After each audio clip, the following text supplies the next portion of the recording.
Welcome to the Overgivers Anonymous podcast. My name is Angela Mondor, also known as the Geeky Girl. In this podcast, we're going to be talking about some amazing things to help you get over overgiving. Hi, and welcome to the Overgivers Anonymous podcast. I'm excited to bring you Lisa Toovey. I can't even tell you. We've been friends for a long time, and I'm surprised that we haven't gotten together on the Overgivers Anonymous yet, but you are going to love her. Just trust me. She is a Reiki Master, an intuitive energy healer. She's a certified moonologer, which I don't even know what that is, but I'm going to get into it with her. And with her expertise as a human design reflector and emotion code practitioner, Lisa brings a wealth of knowledge and healing to our conversation. Lisa is a gifted individual as a friend, as somebody who I have in my life. She is an amazing human being to know and to be part of. And she embraces her role as a truth teller, offering a fresh perspective on the health and wellness of our own environments. And as a reflector, which we're going to talk a little bit more about because there's a whole thing about it, she belongs to the rarest human design type comprised of only 1% of the population. Her sensitivity and innate ability to read others allow her to share wisdom with effortless ease, shedding light on the path ahead and uncovering the root causes that may be holding us back. You would be surprised if you spent some time talking to her. What comes up, it's phenomenal.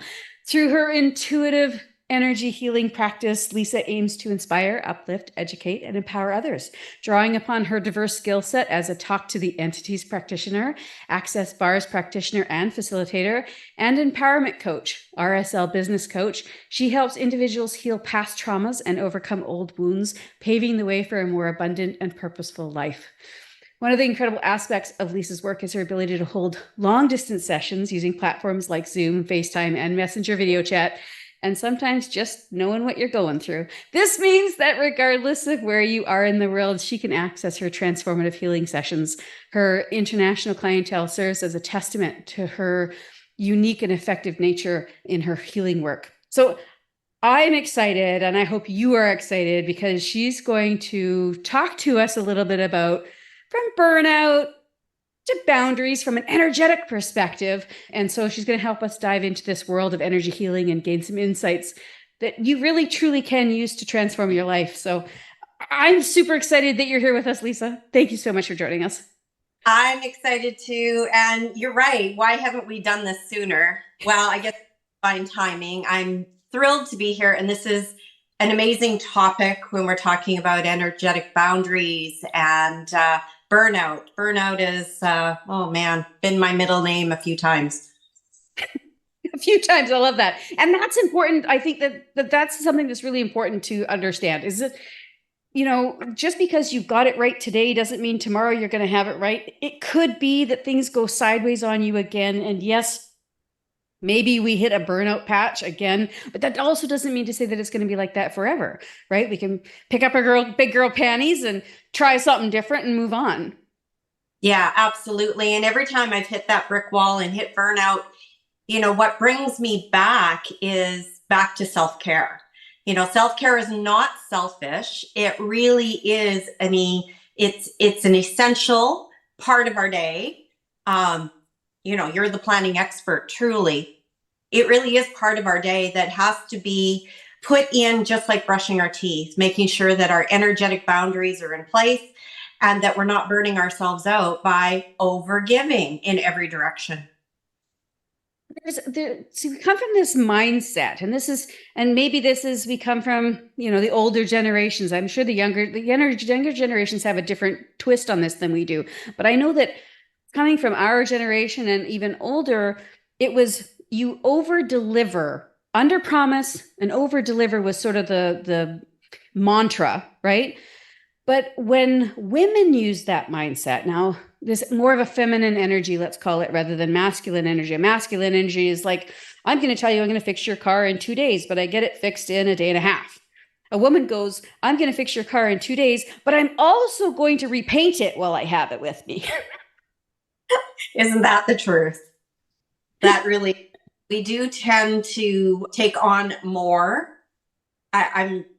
Maybe it's just being the caregivers, right? Or known through history as caregivers, being the goddess and the feminine energy, taking care of things, people, places, things, all of it.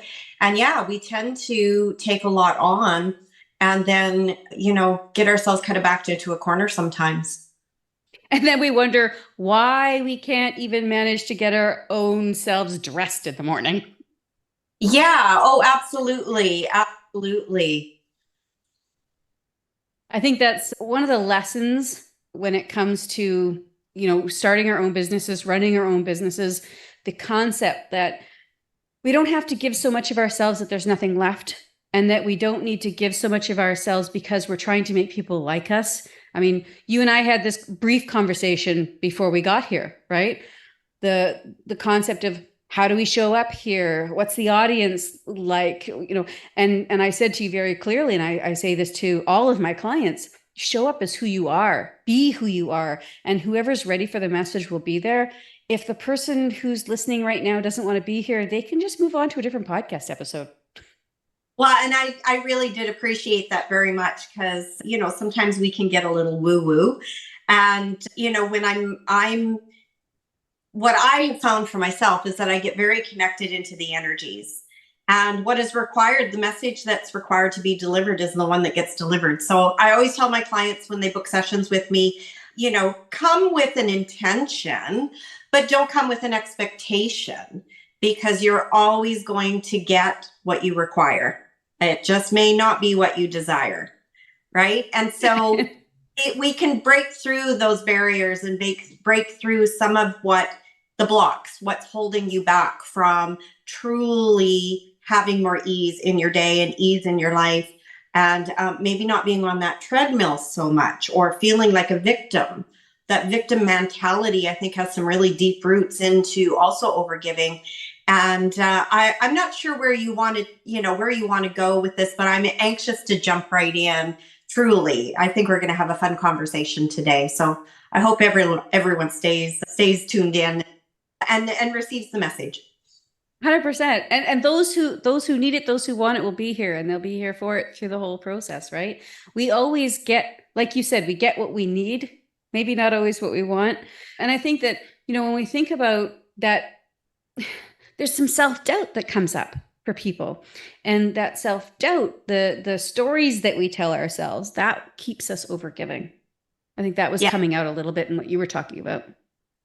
Yeah, I find in my sessions, as an emotion code practitioner, when I'm meeting clients, a lot of what comes up in those sessions is not only things that are, the belief systems, the trauma, the trapped emotions that they've experienced in their journey on earth, as long as they've been here, no matter how old they are. But what they don't realize is they're often carrying the energy of others. And much of it actually is inherited and ancestral. So it can go back, multiple generations. And, when you have something floating around in your energy field, so let's talk law of attraction for a second, a big buzzword. We hear it everywhere we go. You're trying to manifest, manifest, manifest. We're putting all these intentions out there, and you seem to be hitting the same brick wall all the time. Well, part of that could have nothing to do with you. It might have something to do with great, great, great grandpa, that something is locked in the DNA. And I always say I'm like a Pac-Man. I come in, and what I do truly is gobble up all the negative energies. I just come in and I do a little house cleaning, and energetic house cleaning, clearing all those things that you really don't require in your path and on your journey. But it's kind of like the ancestral trunks, right? The baggage, the trunks, think about the pioneers going across the prairie with the big covered wagon and those great big steamer trunks, right? I mean, you don't need to carry that trunk anymore. That you don't require their stuff being carried along with you. And so a lot of our overgiving, guess what? Might not even belong to us. Yes. Well, and I know that, like, specifically, you and I are both in Canada, and I know that not all of our listeners are here in Canada, but there's been a lot of conversation in our Canadian in our language about intergenerational trauma. And I can tell you that there's a lot of people who think, oh, that's just a bunch of bullshit. I can guarantee you, as that it is not. I can trace our intergenerational trauma back using my family lines of trees, even not even looking from an energetic perspective, but looking at it just from a like historical, here's what happened in the family. Oh, we can tie this back to this particular thing. My great grandfather came across as a British home child. If you don't know what the British home child is, you just have to search it out. It's very easy to find. But essentially, children were sold into slavery for Canadian farmers.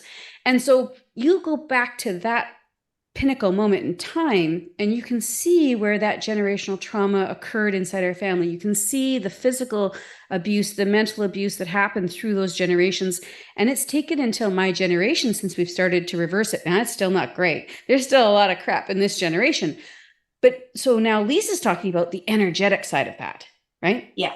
Yes, absolutely. And I guess for Canadians and around the world, not just for Canadians, but it's been a conversation here as awareness has, expanded.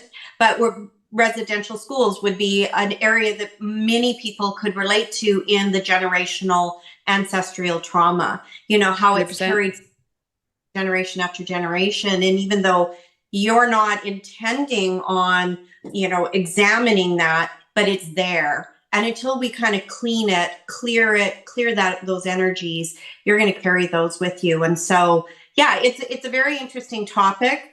In the topic of burnout itself, some of that can be driving us when you think about I think you said your grandfather coming, right? Great grandfather, was it, coming here? Right. Yeah. Sold into slavery. So think about the demands that was put on him. He was in a foreign country, maybe, put into situations where working for farmers, he may or may not have spoken the language of the farmer, who could have been an immigrant as well. So there could have been language communication issues. All sorts of things could have been going on. All those trapped traumas and emotions, yeah, they're there. And many of my clients are very, very surprised how they not only identifying those things, but how they feel when I clear it. That, I think, is even more important. I had a client this morning and we did tap into something, very ancestral. And she said, as I cleared it, she said she felt this sort of like tingling sensation. And then there was just this calmness, this peace, and this sense of light energy all of a sudden. And I felt it as well, That's awesome. I think that when we're running businesses and when we put our business hat on, there's a whole lot of what are our goals, like, and that, all about planning and goals and that kind of thing, but there's more to it than just the actual, did I make this much money? Did I acquire this many clients? Did I, da, da, da, da, da, da. There's the energetic side to it. And I always say to people, to me, money is energy. Okay. Yes. So to me, money is an expression of energy. And so people will say, oh, how much did I charge for this? Or did I charge enough for this? Or am I spending the right kind of money and that kind of thing? I always encourage people to think back to how they're feeling. So when you provided that service to that person and they gave you the money in exchange, did it feel good? Or did it not feel good? Did you feel like you felt cheated? Did you feel like you cheated them? What does that feel like in terms of the energy exchange? Now, I'm assuming that's where you're going with the boundaries and how we could use energy for boundaries, right? Yeah. Yeah, absolutely. We could have a whole other conversation about business being an entity and having its own energetic forces and how to set services and add services to your menu. That can all be done on an energetic perspective. I actually have a lot of businesses who do that. I have a restaurateur who, asks me to sit and go through the menu and see what will contribute most to not only to the restaurant financially, but to the clients, to the patrons who are coming in, what's going to do well and what's not going to do well. So yeah, it's from an energetic perspective. But what I really wanted to talk a little bit more in the direction of today is talking about the energetic boundaries and how we don't understand that. There's seven energetic boundaries. And when we are looking at those from a perspective of eye muscle test, so it's a form of kinesiology, from actually testing them to see where they're at from 0 to 100%, finding out that maybe your physical, your mental, your emotional, spiritual, energetic, or dimensional, or relational boundary is not 100%. Maybe it's only 50% or even lower. So when you have, let's say, a relational boundary that's low, how do you think that affects your relationships around you? Mm-hmm, mm-hmm. Who participate in that relationship and how you feel about the relationships. If your boundary is at 10, and it should be at 100%, meaning you have a healthy boundary at 100%, it's only 10%. Yeah, you might need to do a little clearing, a little work around that to bring that up to 100%. Now, what's interesting about this is, you alluded to the fact that I'm a human design reflector. And I found out only a few years ago, let me tell you, it was absolutely mind-blowing. When I ran my free birth chart, my girlfriend actually did it for me.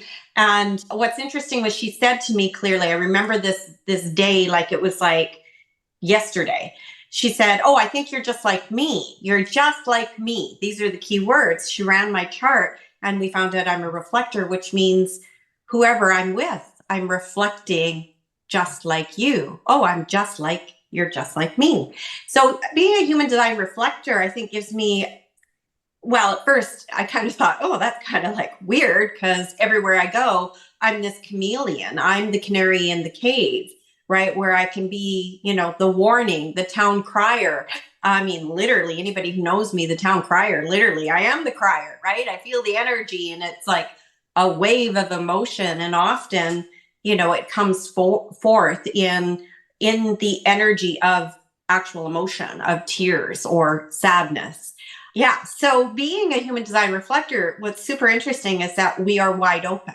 We have zero boundaries. So here I am today talking to you about energetic boundaries when I have literally all my boundaries in all areas are 0%. But that's how I'm to function. So I kind of think there's an irony in all of that. And I got interested in testing my own when I started testing my clients and seeing, they were having trouble with money, right? Money or relationships or in their career or, maybe family problems, health issues.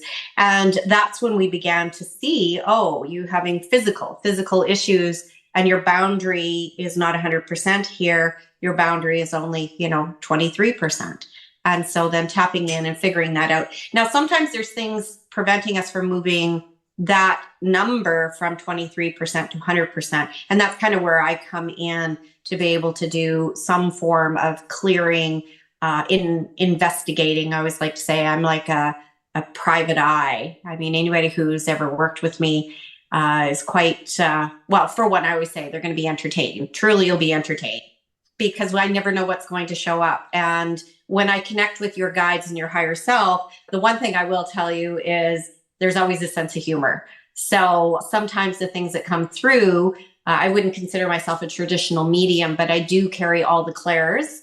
So if you're familiar with all the clairs, the clairaudience, clairvoyancy, etc., I carry all the clairs. And after a heightened awakening, a very, very heightened, extreme awakening, it was like they went from 0 to 100% into overdrive. And that's when I realized how I was overgiving in every direction of my life and had to really step back. It's really a kind of unfortunate because sometimes when you step back a little bit and you do that daily mental fitness, right? You do your spiritual fitness, just like you're brushing your teeth, you're taking that time every morning or every evening. When you start to reclaim that time back for yourself, not everyone around you appreciates that, especially for those you have been overgiving and have no boundaries with. Suddenly they, when they're taking, and you're giving, when you all of a sudden go, whoa, hold on a minute. Where do I fit in this equation? And you put the brakes on and you start that self-care process again. Yeah. So what I'm trying to say is, through that spiritual awakening, I did find a falling away. But my mentor always told me things happen for us, not to us. And that has been a mantra of mine for decades now. I hear her voice in my head all the time. And when that began to happen, when people began to fall away, relationships began to change, I realized, oh, this is happening for me, not to me. And it wasn't until I kind of got, as a reflector, was able to back up enough I could see then where I was overgiving with certain individuals. And I think it's interesting to say that, that the concept of there's that fall away, right? The relationships are going to change. And it can be fearful. There's a lot of fear inside when all of a sudden the people we thought were friends, or the people we thought were our mentors, or the people we thought we were aligned with aren't really jiving with the fact that we're trying to look after ourselves more. And the concept of it happening for us rather than to us is poignant. I mean, it's a really great way of looking at it, because when I talk about boundaries, regardless of whether we're talking like a physical boundary, like, no, you can't just walk into my house, you have to knock on my door, or is it an energetic boundary of somebody saying, I need more of your time, even though you have none to give, whatever boundary it is, as soon as we've decided as human beings, oh, I have a boundary, whatever that boundary is, it's our job to enforce it. It's their job to listen to us, but it's our job to remind them that, hey, no, you might have stepped across that boundary 2 years ago, but right now, no, that's over here now. Right. Yeah, it's important to be steadfast, I think, with it.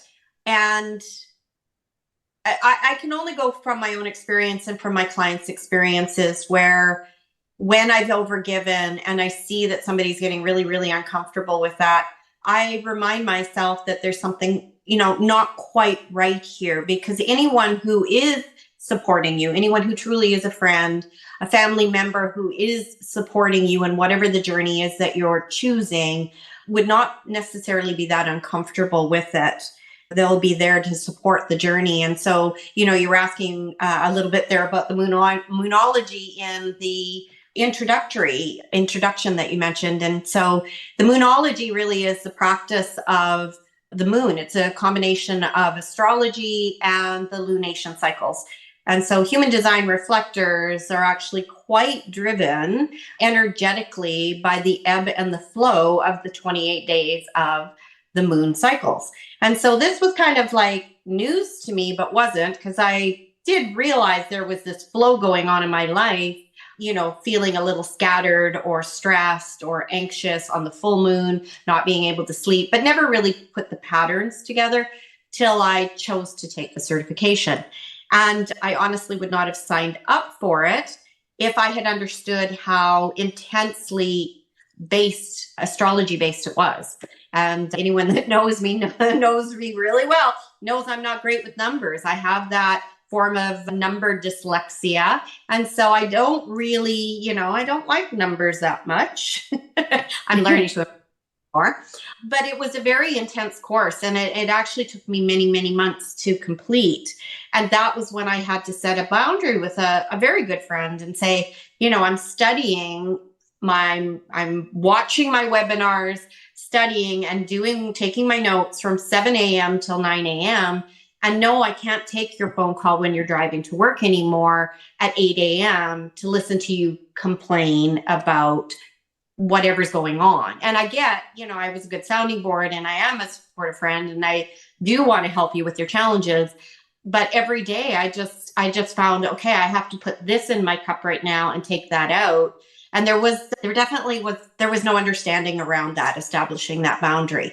I look at it now that I've had a chance to test my boundaries, and now I understand, okay, why that happened, because all my boundaries are 0. But if I was to test your boundaries right now, Angela, we might find that, out of the 7 different areas, you might be very, very healthy in your boundaries. Out of 6 out of 7, you might only have 1 area that might be needing a little tweaking. When we go in to figure what that is, that tweaking, that's when we can kind of discover, okay, so you had a family member who was sold into slavery. There's going to be a lot of oaths, vows, and contracts around that. Somebody sold him, meaning a contract exchange, money exchange. If you worked in a situation where you were a slave, then you would not see value in the dollar, meaning you probably weren't paid very much if you were paid at all. And so there would be some of these things in your life today that you'd think, oh, how does that affect me? How does that affect me with my life? Well, if you're carrying that energy trapped in the DNA, trapped in your lineage, right? So it's the same thing as we look at it as if you were to test for the genetic markers for certain illnesses, right? Let's say diabetes. Oh, I have that genetic marker. Well, you might also have the genetic marker that means that you can't say no to anybody because your great great grandfather was a slave. So therefore, you can't genetic marker to always do as you've always been told by everyone of authority above you. So when you get into a work situation and you have, a really strong, dominant energy of a boss, well, how do you think? Oh, you're going to stay late at work. You're going to find it really difficult to say no to taking on that extra project. Or when somebody's, on maternity leave or sick, oh yeah, I'll just cover their phones or take their work for them, right? It's going to be really, really hard, no matter how much coaching you've had, no matter how much therapy you've had, you still have that trap there in your energy field. It's like a beacon going off. So I always like to say to my clients, how it kind of works is, I'm happy little earth with a little, picture me just this little round ball with a happy face on, right? And I'm just minding my own business. I'm cruising around the sun. Life is good, right? But the earth isn't the only thing that's orbiting out there, right, in space. You got earth going around the sun. You might be minding your own business, have a smile on your face. But guess what? You have the moon orbiting around you, affecting the ebb and flow of the energy, right, of what's going on in the earth. But it's not just the moon. There's a lot of space debris up there. And so that's where energetically, when we come in and we can clean up all that space debris, then what we're doing is that beacon that's like beep, beep, beep going off, right? Like a little radar. Here it is, matching the energy frequency, right? So you can see where even though your intentions every day, your affirmations every day are setting you in a certain direction of not to be taken advantage of or overgive or burn out, you can have the best laid intentions in the world. But if that beacon is going off with a specific energy frequency, everything that's out there that matches that frequency is suddenly going to be attracted to you. That's awesome. And so here's a question for you. I love the way that you put that whole concept of like the earth and the space debris and all those kinds of things, like impacting how that works. I think it's a great visual. But as a human being living in a physical body on this planet Earth, who's trying to make their way in the world and go in this direction that they've decided to go in, when do I notice, or how do I notice that maybe my boundaries are being impacted by an energetic thing? Or how do I realize that it's not just a physical boundary that I need to create, there's some kind of energy boundary I need to pay attention to? Oh, that is a great question. That is really a great question.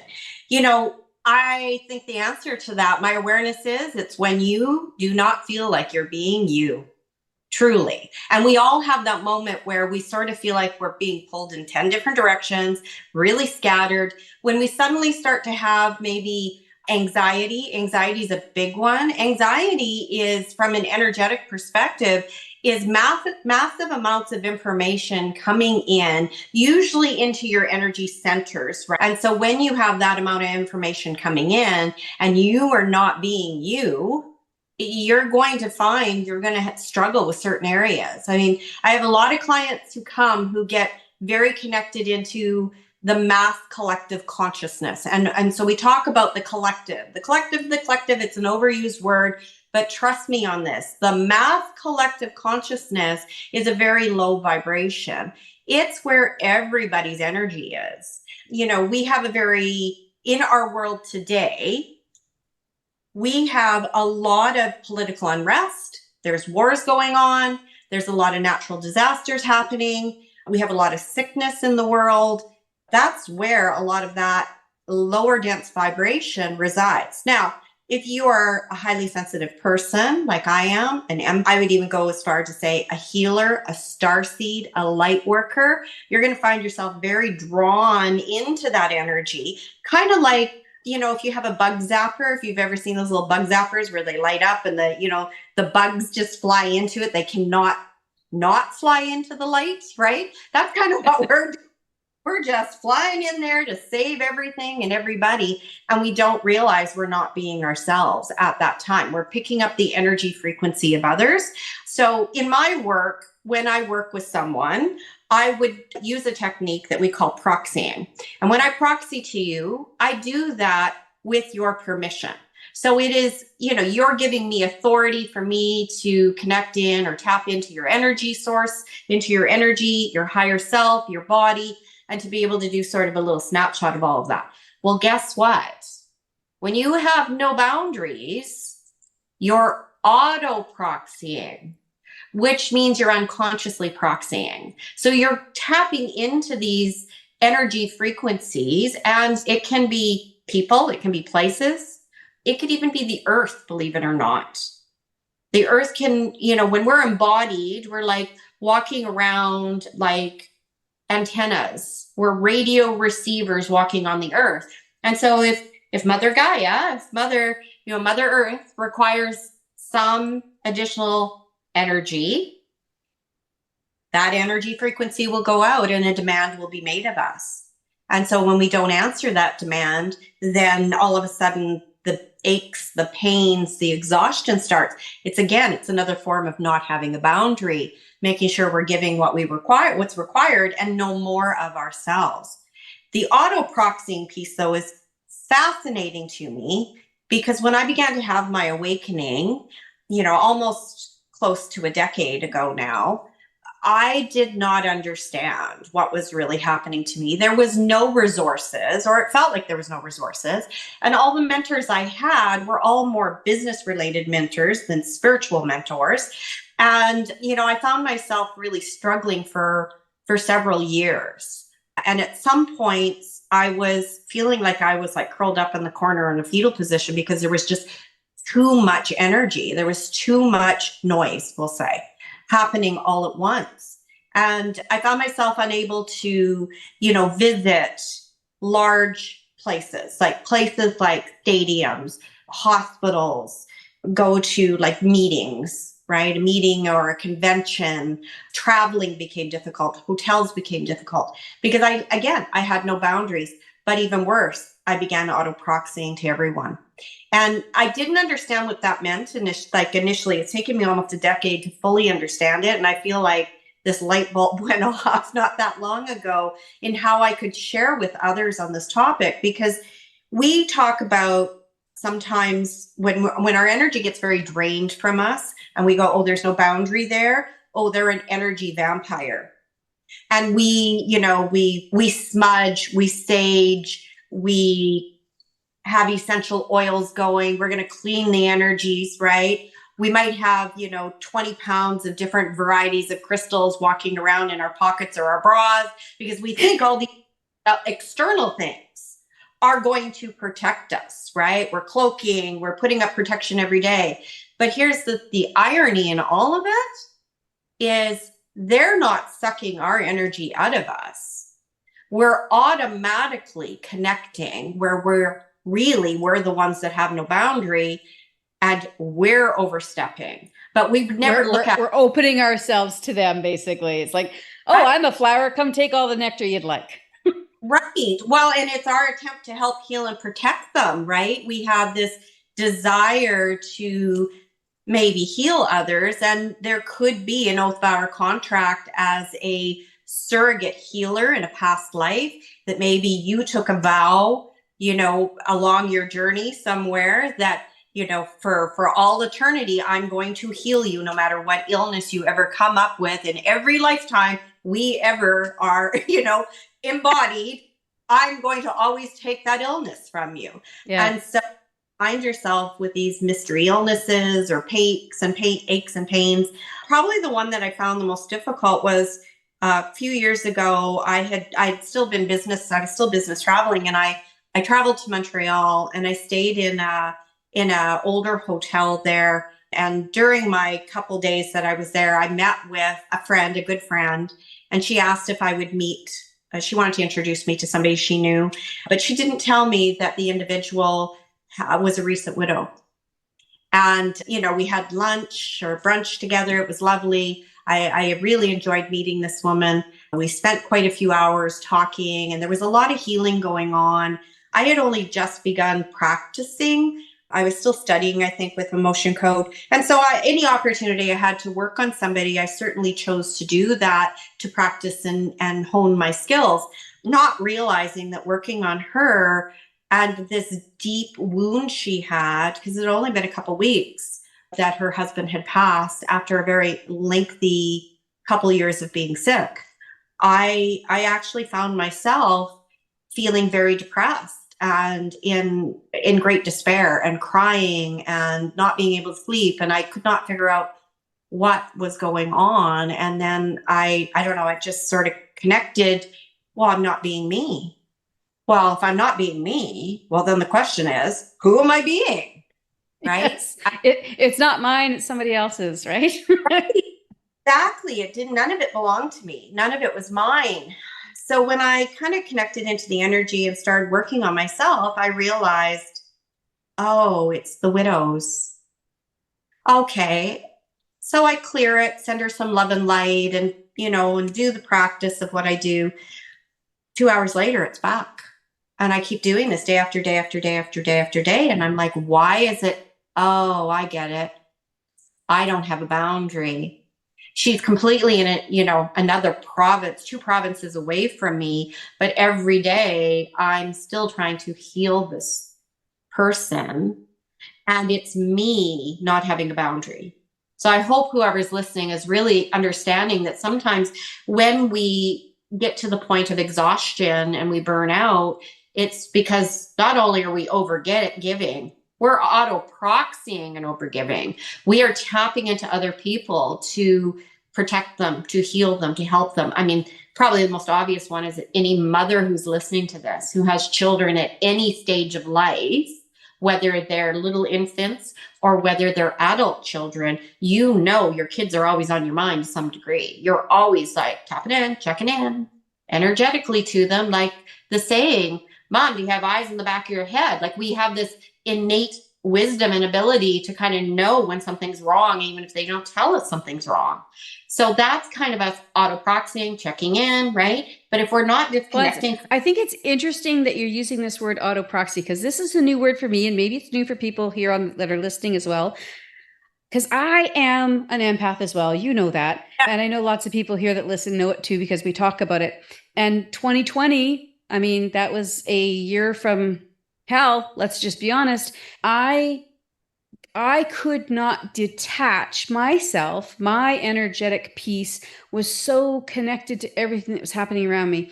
There's a lot of things that tie back to this. The concept, I know that all of you have heard this at least one time in your life. You are the sum of the 5 people you spend time with. You're the sum of the 5 people you share energy with, let's be honest. Because I can spend time with people and not take on their energy.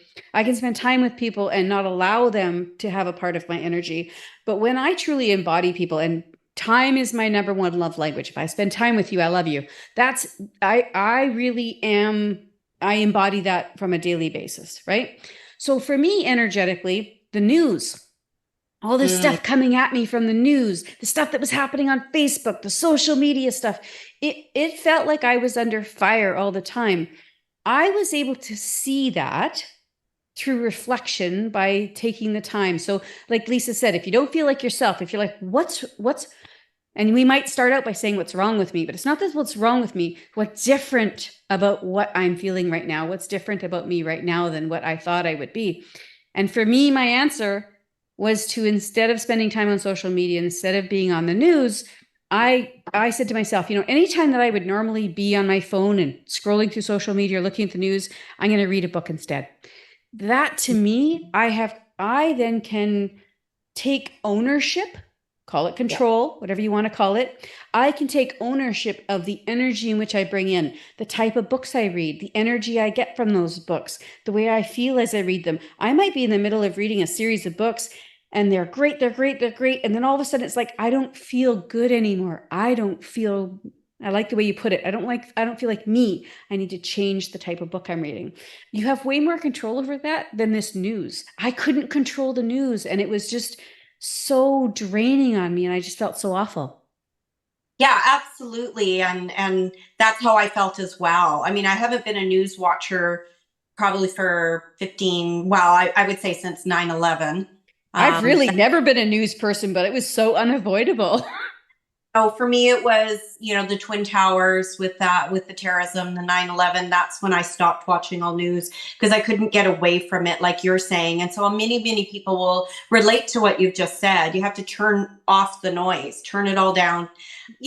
Sort of my saving grace in some of that is when I begin to feel like everything is chaotic and everything's out of control. Let's use that word. Out of control. Everything's out of control. What I like to do is look out my window and go, is that really true? Because when you look into your own backyard, what do you see? Like, is what's happening on the news halfway around the planet, is that really occurring in your backyard? So again, that's us auto-proxying into what's going on in a war halfway around the world, a natural disaster halfway around the world. When my awakening first happened, I had this really amazing experience. Well, it's amazing now. At the time, I didn't think it was amazing, but I got tapped into an actual tornado. I was sleeping. I all of a sudden had this nightmare happening where the roof of my house was being ripped off. And when it ripped off, I could see like 5 great big tornadoes hovering over my house. And it was like, it took my breath away. It woke me up with a startle. But when I woke up, I couldn't walk. I was so dizzy and so disoriented. I tried to get up and go to the washroom and get a drink of water and just collect myself to be able to go back to sleep. And I couldn't walk. I literally was holding the wall, trying to navigate the room. I only found out 2 days later, I think it was, that somebody had said there was a massive tornado that had gone through North Carolina. I don't even know anybody in North Carolina. Yeah. But I did to it. Mm-hmm. So when we talk about auto-proxying, it's unconscious connecting. It's unconscious proxying. We're not conscious we're doing it. So here's what my advice is.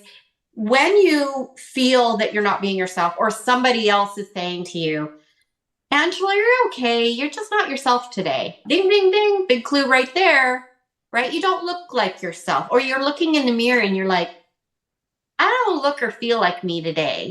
That moment when you have that clarity, like you look in the mirror and you're like, hey, you got it going on today, girlfriend. Yeah, I like what I see. Great hair day. Or you look in the mirror and you're like, I don't recognize any of this anymore, right? So when you have that sort of sensation that you're not really feeling like yourself, chances are you've auto-proxied or connected to somebody else's energy. Now, the way to sort of fix all of that, I mean, one of the things in my sessions is I like to mentor people. I felt when I had my awakening and my boundaries were like, there wasn't anything. And I went from sort of this world of normal world, we'll say, to this world all of a sudden that, I don't even know how to describe it, but the person who's listening to this will know what I'm trying to describe energetically. Energy is our first language, by the way. We're all bilingual. So even if I can't put it into words energetically, I know you're getting what I'm trying to say. There was this period where I did not feel like myself. And it was part of the cocoon. It was part of the butterfly in the cocoon, right? So you become the little caterpillar, you become the cocoon. And it was that evolution that I required to go through. So the peeling away of the past, but I didn't feel like myself. There were many days I did not feel like myself. Now I understand part of my energetic daily hygiene would be to repeat this same mantra. And I tell my clients, because I coach them into certain tools. Here, use this tool, put this tool in your toolbox, write that down, use this, practice it, because you'll be able to master it over time. And I went from being non-functioning as an empath or a highly sensitive person to functioning, meaning that I can navigate the mall again. I can navigate going to a concert or a hall or a hospital even. I can navigate these things now with this heightened energy that's there, where there literally is no boundaries in some of these places, or potential of no boundaries. And now I can navigate it that way. But one of the things that I do every day is I repeat a simple mantra, and I invite your guests who are listening to this today, your audience, to try this. And it is when you're not feeling yourself, just stand with your feet shoulder width apart, really grounding yourself as your physical body to the floor or to the ground, and repeat, my name is. So you would repeat, my name is Angela. I repeat, my name is Lisa. And I would say my whole name. Your whole name energetically is dialing in like your telephone, right? So if you have a cell phone number, right? I don't dial Bob's cell phone number to get Angela. I dial Angela's number. So that's what we're trying to do, is dial in the frequency back to ourselves. So I would say my full name over and over again, about 3 or 4 times, until you'll feel a shift of energy all of a sudden, if you're not being yourself and you've auto-proxied to someone else. That's a fantastic tool. I appreciate that so much. I know that people listening, I can guarantee you that you will feel a shift, because even while you were talking it, I was just thinking it and I felt differently. So I think that it'd be a fantastic thing for people to try, right? And of course, as always, I actually had to tattoo breathe on my wrist, because I need to remember to breathe deeply, and breathing is so important, especially when we're embodying things like that. Take really deep breaths, right? Yeah, and make sure that we're breathing through the belly and not shallow breathing. That's another area. But yeah, when our boundaries are, when we're not sitting with healthy boundaries, when the boundaries are weak, we're going to find ourselves feeling very stressed and very anxious. And that's when the shallow breathing is going to take place. So definitely, breathing in slowly through the belly. A count of 5 often is a suggestion I make. Hold for a count of 5, and then release for a count of 5 to 7. The longer release actually helps calm the body a little bit more, all while repeating, my name is, my name is, my name is. And usually by the time you do it the 3rd time, you'll be very, very surprised how different you feel. I know, and I'm like, oh, there you go. You're back. Yay. Yeah. Well, and if you are somebody who, like me, struggle with the breath, right? Struggle with holding, struggle with doing these deep breathings, even if you can get to 3, do 3 till you're comfortable, then try 4. Once you're comfortable, try 5, right? It's great to do it for a long period of time, but if you're unpracticed, right? We play the way we practice. So if you're unpracticed with it, just do what you can, do the best you can with what you have. And if today's a 2, today's a 2. If tomorrow's a 5, tomorrow's a 5. But stop shooting all over yourself and just allow yourself to be. Absolutely. Absolutely. Now, I don't know how much time we have, but I would love to share my biggest, I would say, story of boundaries, which is the story about the girl in the coma. And I don't know if I've shared this story with you personally, Angela, or not, but I would love to take a moment to share it, because I think it's really important as you're on your path. Sometimes things happen again for us, not to us. And I received a phone call from an acquaintance who was a client of mine for my skincare business. She was calling to ask me to make some adjustments on her orders. And I always, it gave exceptional customer service. So even though it was Christmas Eve, when I saw her name on my phone, I answered it, right?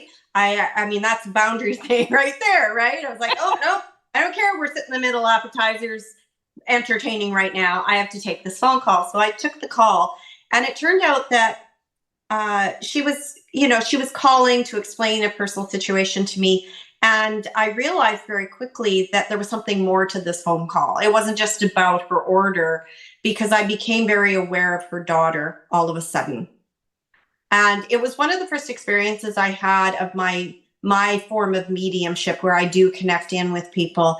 Her daughter had been in a car accident, about 3 weeks prior to that. I was actually in a coma, and I became connected to the girl in the coma. And so I just said to her, I've never done anything like this before, but I can really feel your daughter's here. And she started asking me questions. And the more questions she started asking me, the more information that was starting to come through. And I passed on that information and thought nothing of it. Half an hour later, I hung up the phone and went on with our family activities for Christmas Eve. Well, 10 days later, I was laying in bed and I couldn't get out. I could not get out of bed. I was riddled with pain from head to toe, crying because I didn't know why I was in such extreme pain. And my husband was taking care of me. And I remember him coming in and I was in bed and I just had a very lengthy, long salt bath, but I was distressed and I was really, really in agony. And I called out to him and I said, if I didn't know better, I'd swear that I got hit by a truck. And it was those words that he had the awareness, looked at me and went, isn't that what happened to your client's daughter? And I went, oh. And as soon as I had the awareness that that's what happened to her, it didn't happen to me, then the process of releasing some of that, of auto-proxying to her began. And she taught me, I'm very grateful for that experience, because it was 2 years of me learning that the gift I have is actually a gift, not a curse. After 10 days of being riddled in pain, being bedridden, you think, oh, that's terrible. But what I took away from that was I became the girl in the coma's voice. I was the only one she could communicate with. And so I spent 2 years communicating back and forth with her mom, with her doctors. I have text messages that I could read to you today that I would never know how any of those things were occurring in her hospital room at the time they were occurring. But anytime she required something, I would get, another situation occurring where I was auto-proxying. And so if you're an empath and you're listening to this, guess what? You may be auto-proxying as well. And it's learning the healthy boundary of going that will take you from being non-functioning to functioning with the gifts that you do have. And I think that's the key here. Is it's not about changing who we are. It's not about changing how we do change how, but we don't want to change us as a whole, as a core of our being. Instead, how do we live with what we have and the gifts that we've been given? How do we find ways to be in this world and still maintain our own energy fields? Because at the end of the day, whether you want to call them energy vampires or you just want to say, yes, I've opened myself up to other people, however you want to look at it, as somebody who's an empath, it's very easy for us to be drained. It's very easy for us to allow others to take hold of our own energy, whether we call it in the name of us wanting to make everybody feel better, whether we call it, wanting to be loved by everyone, however you see the message in your own brain. Because we are empaths, yes, you can walk into a room and feel what somebody's going through, but at the same point, you could be leaching your own energy out, right? And that's detrimental. So it's good to find ways for us to look after ourselves, heal ourselves, and to fill our own cups. Absolutely. Absolutely. And along the way, embrace us, who we are, who we truly are, who we be, embrace those gifts. And my new mentor, her wise words to me were, as soon as you embrace this, meaning accept it, didn't mean I had to step into it and do it full time or whatever. I mean, I just didn't see myself being a medium, like traditional mediums that we see out there. I knew that was not my path. But when she said to me, when you embrace this, the possibilities of this, there will be more ease. And she was right. She was right. I had to get to a level of acceptance, of understanding who I am. And it wasn't really about me changing so much as me actually stepping into who I really was. The person that I was kind of running and hiding from, which again is a bit of a boundary, because if you're hiding from yourself, right? Like, yes, you're not being authentic. You're not stepping into your true essence. You're hiding from that. There can be a lot of how do I put this? You're living sometimes in the fake or the false, right? There's a lot of pretending, and you're putting up smoke screens, and you're trying to be something that you're not, in the sake of everyone else around you accepting who you are, which again also steps around the boundary issues, because if you're tippy-toeing around people, then you're not going to be able to step fully into who you are and establish healthy boundaries with everyone else if you don't even know what the parameters are. Truly. Yeah, so we talk about working from your circle of brilliance a lot. You can't get to your circle of brilliance if you're hiding from yourself. You can't get to your circle of brilliance if you're trying to dim pieces of yourself so that you can be more acceptable to other people. That circle of brilliance comes from being authentically you. And when you're not feeling you, I love the way that you said that, Lisa, when you're not feeling you, it's important for you to really do some check-in and to see what's going on. I love this conversation. We could go all day. Lisa and I have had plenty of times when we've just sat and talked for hours and hours, but in with what we covered today, I think it's so amazing. People are going to get a lot out of what you've shared with us today. Some more understanding about energy and the way that it impacts our boundaries, the way that our energetic boundaries as well. And I know that in their show notes, there's going to be some ways that you can connect with Lisa as well. So you'll be able to connect with her on social or email and that kind of thing. And we will find a way for you guys to connect with each other. Yeah, that sounds wonderful. And I'm very grateful, for the invite to join you today and to have this little chat. And yeah, it's a good exercise for me as well to be stepping into more of who I be and to show up a little bit more for the world. So thank you for the invitation. And I'm thrilled that we were able to have this really important conversation around boundaries and burnout. Yes. Thank you so much. I appreciate you being part of the show. I hope you have a fantastic day, and we'll talk to you guys next week. Thank you so much for listening to the Overgivers Anonymous podcast. Your support means the world to me. You can find show notes for this episode and other goodies at overgiversanonymous.ca. And if you enjoyed this episode or you enjoyed the podcast in general, why not join us in the Overgivers Anonymous Facebook group, where you can connect with overgivers from all over the world. Head on over to geekygirl.ca/group.